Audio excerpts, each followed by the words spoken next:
Okay, so now we're moving on to the Q&A segment of the interview.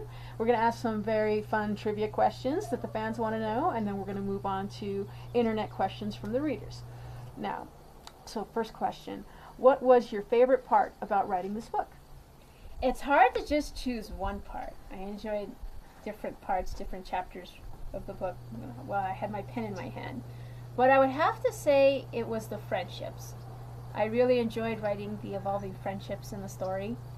I loved writing Christopher and Rachel's friendship. And I actually liked the friendship that evolves between Clara and Rachel.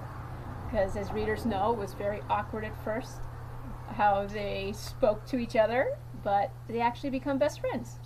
It's always nice to have a friend. All right, and where did you get the idea to write this book? Well, it's kind of a funny story, actually. There's kind of a bare word minimum that I try to keep up with. I try to pen 1,000 words a day. And one month during NaNoWriMo, all us writers were getting together and we were all trying to pick a prompt to basically meet our word count. So it was actually kind of a simple prompt. They told us, describe what it's like typing on a typewriter. Basically just to practice our words. But I was so bored at the time that I thought, I want to color this up a little. So I scratched it on my paper and I changed it to describe what it would like if you were typing on a typewriter and the words on the page came out different than what you typed. Ooh, interesting idea. Yeah, so I decided to play around with that, and then I just couldn't stop writing. And it actually, from that, I could not put my pen down, and it became Underwood 5. Awesome. Why is the title Underwood 5?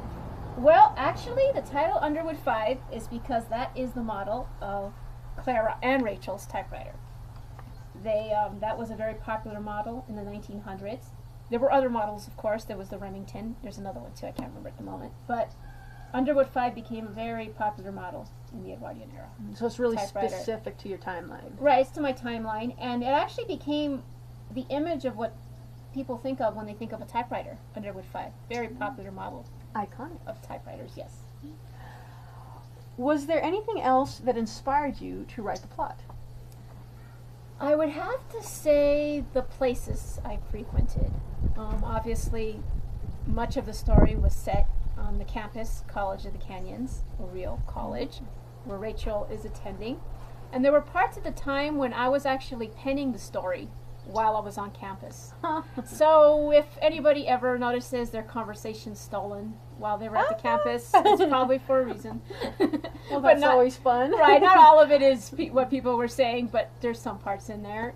And then other than that, antique shops. I loved hanging out at antique shops. Now, if anyone's a little curious why Rachel Mallory did not know what a typewriter was, I actually overheard a conversation in an antique shop once where some college students were there and they did not know what a typewriter was. And the lady there explained it to the individuals. So then I asked the lady at the antique shop, I said, is that a common issue? People don't know what a typewriter is. She says it's very common for teenagers or college students to come in here. She says they do not know what a typewriter is. Because they just have that a 20-year scope. Right, it's before their time, so they don't know about a typewriter. They don't know about old-fashioned phones. Sometimes they didn't even know that a camera required film, which is something I also mentioned in Underwood 5. Right, it's all the retro items. Right, it's all the retro items. It's a time gone by. Nice. Okay.